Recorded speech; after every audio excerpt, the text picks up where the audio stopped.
Bobby Joe Long. Bobby Joe Long. Bobby Joe Long. Bobby Joe Long is now dead. After spending more than 34 years on death row, Bobby Joe Long was executed by lethal injection in Florida. His crimes terrorized the Tampa Bay area in 1984, leaving at least 10 women dead over an 8-month killing spree. But it was the courage of a 17-year-old girl, his only surviving victim, that would finally bring him to justice. The chain of events that would finally bring Bobby Joe's violent spree to an end started in the quiet early hours of November 3, 1984. 17-year-old Lisa McVeigh was working the night shift at a donut shop in Tampa, doing what she always did, wiping counters, serving customers, and counting the hours until she could go home. Lisa lived with her grandmother, but it wasn't because her life had been easy. Her mother struggled with drugs and alcohol, and by the time Lisa was just 14, she was basically forced to take care of her, instead of the other way around. Before that, Lisa had bounced in and out of foster homes, never staying anywhere long enough to feel truly safe. You would think her grandmother's home would finally be that safe place. But it wasn't. Behind closed doors, things were very wrong. For 3 years, her grandmother's boyfriend had been sexually abusing her, and every time he did, he held a gun to her head, making it clear that speaking up or trying to escape could cost her everything. So by the time Lisa was 17, she was already living in constant fear. In the early hours of that November morning, just after 2:30 a.m., she finished her shift at the donut shop, exhausted and ready to go home. She climbed onto her bicycle and started the familiar ride through the empty Tampa streets. It should have been a simple trip, but she never made it home. Not far from the shop, a car pulled up beside her, and before she could react, a man pointed a gun at her and forced her to stop. He blindfolded her and dragged her across the passenger seat. Her hands were tied loosely, and a cold voice commanded her to strip, and she obeyed. Because of the blindfold, Lisa couldn't see the man's face, but while they were driving, she managed to peek through a tiny gap beneath the blindfold. She caught bits and pieces of the car, the maroon seats, a white interior, and the word Magnum on the dashboard. And judging from the sounds around them, they were on the interstate. Minutes later, the car stopped at what felt like an apartment building. Lisa had been allowed to get dressed again, and her attacker led her up a flight of stairs. Once inside, the real nightmare began. Over the next few hours, he raped her 4, maybe 5 times, keeping a gun pressed against her and suggesting he had a knife as well. Lisa was terrified, but she knew one thing for sure: she wanted to survive. Then, as quickly as it began, it stopped. He untied her hands and feet, and for the first time there was silence. He eventually fell asleep. Lisa lay beside him, barely moving, but her thoughts kept racing. She told herself that if she cooperated, maybe he wouldn't kill her. That thought played on repeat in her head as daylight slowly crept through the windows. She didn't try to escape. She didn't dare. One wrong move could be the end. For the next 26 hours, Lisa would be held captive in a stranger's apartment, where she was repeatedly raped and tortured. But Lisa was a survivor. She had already endured years of sexual abuse at the hands of her grandmother's boyfriend. And as horrible as this new situation was, she knew how to think under pressure. From the moment she arrived at his apartment, she was blindfolded. She wasn't able to see his face or her surroundings clearly, but she refused to let that stop her. Lisa began to memorize every detail she could. She counted the number of steps from the car to the apartment door. She noticed the texture of the carpet under her feet. She listened to the sounds outside and the TV playing in the background. And she did something incredibly smart. She intentionally left her fingerprints everywhere she could. On the bathroom sink, on the door handles, and even on the shower tiles. In her mind, there were 2 possibilities. Either she survived and told her story, or she didn't. And if she didn't make it out, she wanted to make absolutely sure the police could find this man. But then, something unexpected happened. As her captor washed her hair in the shower after another assault, Lisa decided to take a chance. "Why do you do this?" she asked him. He told her he had gone through a bad breakup and that he hated women because of it. Right then, Lisa made a choice. If she couldn't fight him physically, she would try to reach him mentally. She told him he seemed nice. She said maybe she could be his secret girlfriend and promised she wouldn't tell anyone what happened. She also told him she was the only child of a very sick father who needed her at home. Lisa was making herself human to him, not just another victim, but a person with a life, a family, and someone who might care about him. And somehow, it worked. After about 26 hours in captivity, he got Lisa dressed, walked her back to the car, and drove her to a parking lot at the intersection of Hillsborough and Rome. He told her to keep the blindfold on for 5 more minutes so he could escape. And then, before he left, he gave her one last bizarre instruction. "Tell the police I'm an ugly man with a beard." And just like that, he disappeared. Lisa waited, counting the seconds that felt like an eternity. When she was sure enough time had passed, she ripped off the blindfold. She wasn't in a car anymore. She was standing in front of a tree in a churchyard. She was free. She was alive. But even in that moment of relief, another thought hit her. She knew deep down that she probably wasn't his only victim. And if she didn't do something, she knew he would do it again, and the next girl might not be this lucky. But when Lisa got home, there was no comfort waiting for her. Instead, her grandmother's boyfriend beat her and interrogated her for hours about where she had been. Lisa told him everything about the kidnapping, the blindfold, the apartment, the man.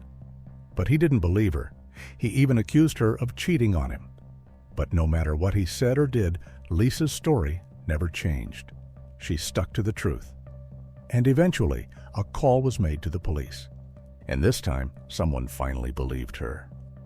Detectives listened to Lisa's story with growing alarm. And even though she had been blindfolded most of the time, she was still able to describe her attacker in surprising detail. She estimated his height and build and said he had short hair, a small mustache, a snub nose, and pockmarks on his face. And she didn't stop there. Lisa told them about his car, too. The red carpet, white seats, and the word Magnum on the dashboard. She walked them through the route he drove from his apartment to the spot where he dropped her off, and she even remembered hearing him stop and use an ATM along the way. Then she described the apartment itself, the number of stairs leading up to his floor, the feel of the waterbed, and the sound of a TV in the background, reporting on her own disappearance. Everything Lisa said was specific, detailed, and consistent, and investigators immediately recognized the pattern. For months, the Tampa Bay area had been living in confusion as multiple women were being found dead. They were strangled, bludgeoned, raped, and their bodies were dumped in orange groves, wooded areas, and along highways. Most of them were left in disturbing, staged positions with their hands bound and their legs spread apart. It was obvious this was the work of a serial killer, but despite multiple crime scenes, police still didn't know who he was. But now, with Lisa's testimony, they finally had a lead. They took her detailed description of the car, a Dodge Magnum with red carpet and white interior, and cross-referenced it with a list of local Dodge Magnum owners. At the same time, they pulled ATM transaction records from around the time Lisa remembered hearing her attacker use a machine. And when they compared the two lists, one name appeared on both: Bobby Joe Long. On November 16th, just 13 days after Lisa's abduction, the police moved in. They arrested 31-year-old Bobby Joe outside a movie theater. At the station, he initially waived his Miranda rights and agreed to talk. Detectives started with Lisa's case, and eventually he confessed to abducting and raping her. But investigators weren't finished. They knew there were multiple unsolved murders in the area, and now they strongly suspected that Bobby Joe wasn't just Lisa's attacker. He might be the serial killer they had been hunting all along. So they shifted the conversation. They showed him photographs of the murdered women, the ones whose bodies had been found over the past several months. They laid the pictures in front of Bobby Joe and waited. He looked at them and said quietly, I'd rather not answer that. But the detectives didn't back off. They kept pressing, circling back, asking again and again. And finally, Bobby Joe said something that would change everything. "The complexion of things sure has changed since you came back into the room. I think I need an attorney." But no attorney was brought in, and the questioning continued for hours. And under that pressure, Bobby Joe began to talk. And by the end of the interrogation, he had confessed to 9 murders, 8 in Hillsborough County and 1 in Pasco County. After months of fear and unanswered questions, their families finally began to get the truth about what had happened to their daughters, sisters, and friends. But who were these women, and how had he managed to get away with it for so long? His first known victim was artist Ann Wick, a 20-year-old woman who had hitchhiked from Gas City, Indiana to Tampa in March 1984. She was engaged to be married and had come to Florida looking for work and a fresh start. Somewhere along the way, Bobby Joe picked her up. He raped and strangled her, leaving her body in a rural area so isolated that it wasn't found until November 22, 1984, a week after his arrest. On May 13, 1984, 2 teenage boys were playing in a field near Interstate 75 when they noticed a horrible smell. Curious and uneasy, they walked closer only to make a discovery that would stay with them for the rest of their lives: the badly decomposed body of a woman. When investigators arrived, it was clear that whoever she hadn't died by accident. She was lying face down, with her hands tied behind her back and her legs spread 5 feet apart. A noose had been wrapped around her neck 3 times, like a leash. The woman was soon identified as Ngun Thi Lana Long, a 20-year-old exotic dancer who worked at the Sly Fox Lounge in Tampa. Lana had been trying to save enough money to return to her family in California. She didn't have a car, so she often relied on rides from men leaving the club. But one night, she asked the wrong man. Then, just 2 weeks later, on May 27, 1984, another body was found, this time off an Interstate 4 overpass. The victim was 22-year-old Michelle Sims. She was discovered nude and bound, with her throat slit and her clothing left nearby. Michelle was originally from California and had recently moved to Tampa. She had worked as a receptionist, but was also involved in sex work and struggled with drug addiction. Like Lana, she was vulnerable, and someone had taken advantage of that. Then, on June 24, 1984, the body of 22-year-old Elizabeth Loudenbach was discovered fully clothed in an orange grove. She had been raped and strangled. But unlike many of Bobby Joe's other victims, Elizabeth wasn't involved in prostitution. She was a factory worker, living an ordinary life. She had simply been in the wrong place at the wrong time. And the victims kept coming. 18-year-old Chanel Williams, 28-year-old Karen Dinsfriend, 22-year-old Kimberly Hops, 18-year-old Virginia Johnson, and finally Kim Swan and Vicki Elliott, who were both just 21 years old. Most of them were women just trying to survive, working low-paying jobs, struggling with addiction, or involved in sex work. They were vulnerable, and Bobby Joe believed that made them easy targets.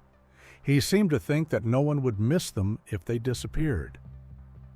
He would drive up and down Tampa's Nebraska Avenue in his maroon 1978 Dodge Magnum, a stretch lined with bars, clubs, and motels where many sex workers walked the streets at night. He would pull up, offer a ride, and when they got in, he would drive them to a remote location, rape them, and kill them.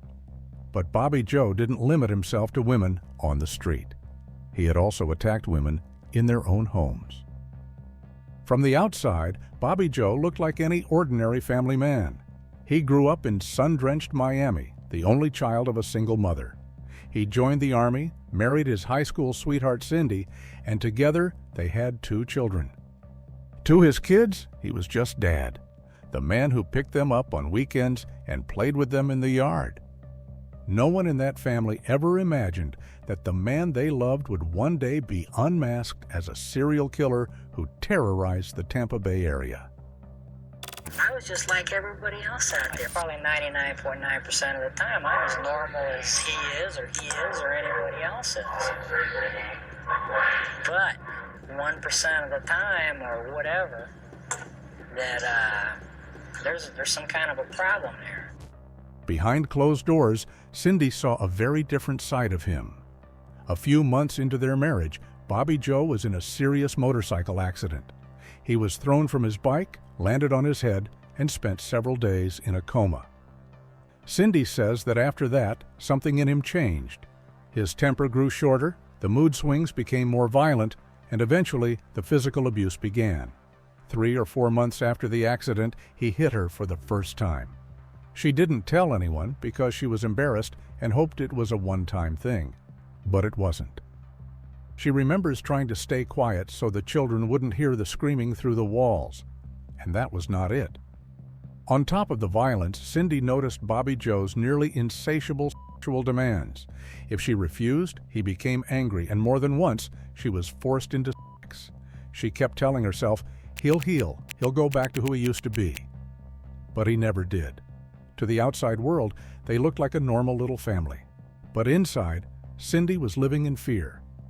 And while his family was trying to survive what happened at home, other women were being hunted out on the streets.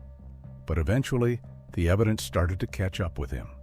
When police searched Bobby Joe's car after his arrest, they found exactly what they needed. Fibers from the red trilobal nylon carpet inside his Magnum matched rare fibers found on several of the victims' bodies. Tire tracks from his car matched those at multiple crime scenes. And DNA evidence connected him directly to the sexual assaults. Piece by piece, the picture came together. The case against Bobby Joe Long wasn't just strong, it was airtight. In September 1985, Bobby Joe pleaded guilty to 8 murders, as well as the abduction and of Lisa McVeigh.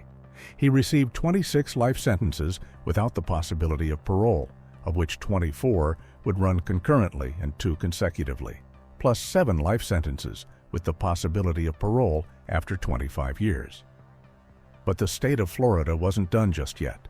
Even though Bobby Joe would already spend the rest of his life behind bars, prosecutors still sought the death penalty for the murders of Michelle Sims and Virginia Johnson. And that's exactly what they got. In July 1986, he was found guilty in those cases and formally sentenced to death. For the next 34 years, Bobby Joe sat on Florida's death row, filing appeal after appeal. His lawyers argued ineffective counsel, and they pointed to claims of mental illness and traumatic brain injuries from childhood accidents. They also highlighted his diagnosis of Klinefelter syndrome, a condition where a man has XXY chromosomes instead of the typical XY. This chromosomal condition caused higher levels of estrogen and led to some feminine physical traits, including breast development, something he was bullied and humiliated for as a child. His legal team hoped the courts would see these factors as reasons to spare his life, but the courts consistently upheld his conviction and sentence. And in April 2019, Florida Governor Ron DeSantis signed his death warrant, the first one he had signed since taking office. In his final round of appeals, Bobby Joe's lawyers tried a different angle. They argued that he was a Vietnam veteran whose life had been shaped and scarred by what he brought back from the war. They said his brain had never fully healed from multiple head injuries and that years earlier, VA doctors had diagnosed him with what they called traumatic brain disease. Doctors who examined him later testified that this damage affected the parts of his brain responsible for judgment and impulse control. But even with that testimony, the courts were not persuaded. On May 23, 2019, the U.S. Supreme Court declined to review his case, and his final request asking whether a person with severe mental illness could be exempt from execution went unanswered.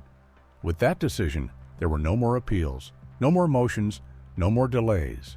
The state moved forward. And on that same day, May 23, 2019, Bobby Joe Long's final day began. That morning at 9:30 a.m., he was served his last meal, roast beef, bacon, French fries, and a soda. There were no visitors, No family members came to see him, and he didn't ask for a spiritual advisor. He spent his final hours alone. At 6:43 p.m., Bobby Joe was led into the execution chamber at Florida State Prison. On the other side of the glass, in the witness room, sat Lisa McVeigh Noland, now a deputy with the Hillsborough County Sheriff's Office, working in the very department that had once rescued her, specializing in sex crimes and working to protect children. She took a seat in the front row, close enough to be sure he could see her. She wore a T-shirt with a message across the front. "Long overdue." "I wanted to look him in the eye," she said later. "I wanted to be the first person he saw." Also in the room was Linda Nuttall, another woman who had survived his violence. The rest of the seats were filled by family members of the murdered women. One person wore a polo shirt with photos of all 10 known victims on the back and the words, "The ones that matter." When asked if he had any final words, Bobby Joe gave just one: no. He offered no apology, no explanation, nothing for the women he had hurt or the families he had shattered. He closed his eyes as the lethal injection began. Lisa watched him carefully, waiting for him to open his eyes again, but he never did. 12 minutes later, at 6:55 p.m., Bobby Joe Long was pronounced dead. For the victims' families and for survivors like Lisa and Linda, it didn't erase the pain, but it closed a chapter that had been open for far too long. In the media room afterward, Lisa stepped up to the microphones and faced the reporters. She thanked Bobby Joe not for what he did, but for choosing her instead of another 17-year-old girl who might not have survived. She explained that she had forgiven him, not for his sake, but for her own. "Had I not forgiven you, I might as well be in my own prison, without walls," she said. "I chose not to remain a victim. I chose to live." What she shared next stunned many people listening. The day before she was abducted, Lisa had reached her breaking point from all the abuse she had endured. That night, she sat alone in her room. She felt completely hopeless and was ready to give up. She even wrote a note. But the very next night, everything changed. "One bad situation got me to another bad situation is what saved my life," she said, "because the night before, I'm doing my note, and the next night, I'm fighting for my life." That was the moment she decided she wanted to live, really live, and use her survival to protect others. At the time of his execution, Bobby Joe Long was 65 years old. What do you think? Has justice been served? Let us know your thoughts in the comments.